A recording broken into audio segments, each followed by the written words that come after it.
Hello viewers. आज हम बात करेंगे शादी, डिवोर्स और डिवोर्स से होने वाले कॉन्सिक्वेंसेस और उसके साथ साथ जो लॉज हैं उसके बारे में।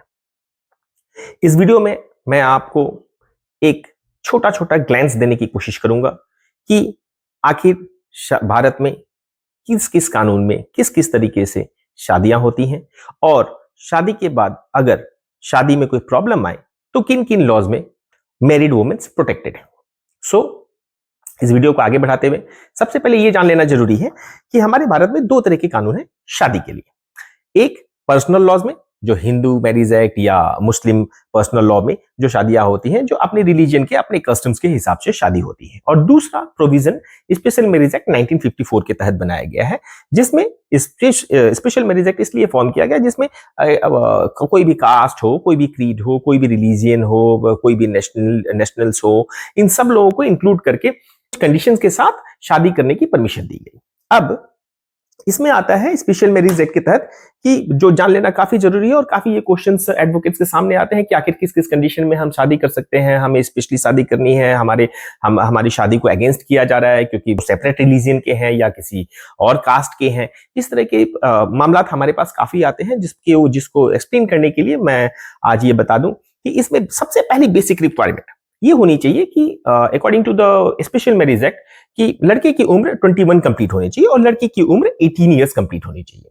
और इसमें जो डॉक्यूमेंटेशन है वो काफी सिंपल है। डॉक्यूमेंटेशन इतना ही सिंपल है कि इसमें दोनों जो लड़की या लड़की दोनों अपने अपने आधार कार्ड, अपने एज प्रूफ, कोई भी हो सकती है वो चीज, मार्कशीट हो सकता है, पास सर्टिफिकेट्स हो सकते हैं, एडमिट कार्ड्स हो सकते हैं जहां उनकी एज मेंशन है, वैसा कोई डॉक्यूमेंट।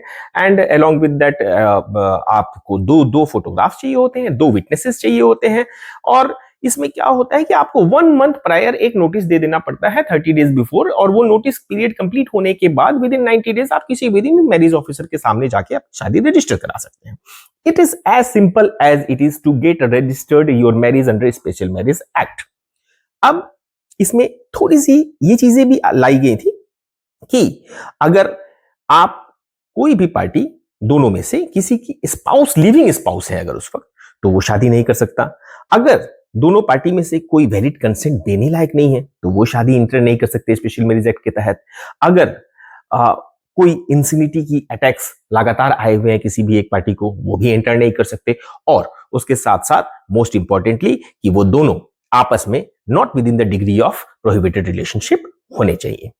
तो इन सब एक्सेप्शंस के बाद कोई भी वैलिड शादी अंडर स्पेशल मैरिज एक्ट हो सकती है। अब होता ही है कि मान लीजिए कोई शादी होने के बाद उस शादी में प्रॉब्लम्स आ गए, फिजिकल टॉर्चर आ गया या मेंटल क्रुएल्टी आ गया, इस तरह के एस्पेक्ट्स आ गए, ससुराल अच्छा नहीं मिला वुमेन को, तो अब वुमेन कैसे प्रोटेक्टेड है? तो वुमेन के राइट्स को प्रोटेक्ट करने के लिए डिफरेंट लॉज बनाए गए और उनको हर तरीके से हेल्प करने के लिए पार्लियामेंट ने डिफरेंट एक्ट्स इनेक्ट किए, जिसमें कि आ जाता है 498। अब शुरुआत होती है एफआईआर थाने में दर्ज कराने से। कोई भी इस तरह की क्रुएल्टी होती है तो जो पहले 498 आईपीसी में रजिस्टर होता था, अब अंडर सेक्शन 85 ऑफ बीएनएस भारतीय न्याय संहिता के तहत रजिस्टर होगा।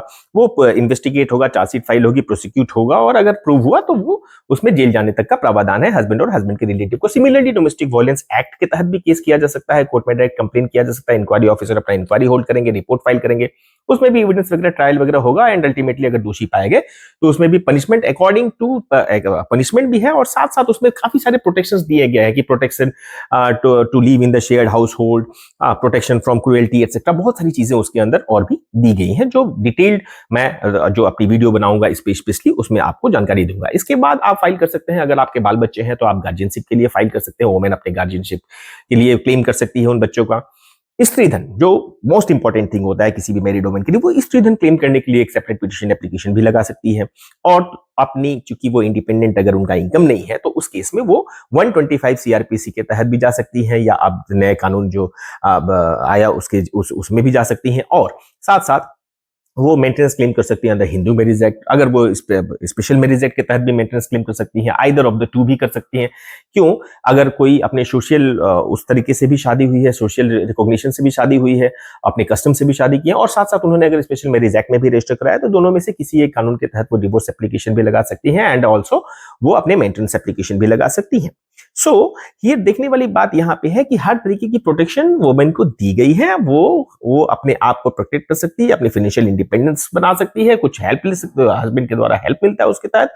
और इसके चलते आज के डेट में ये जो सबसे जरूरी इंफॉर्मेशन शादी और शादी के बाद के प्रो अगर खराब हो गई, कुछ गलत हो गया, तो जो प्रोज एंड कॉन्स है उसको मैं आपके सामने लाने की कोशिश किया हूं, जिसके तहत वुमेन को अपने आप को इंडिपेंडेंट, मजबूत और लाचार तो बिल्कुल भी समझने की जरूरत नहीं है।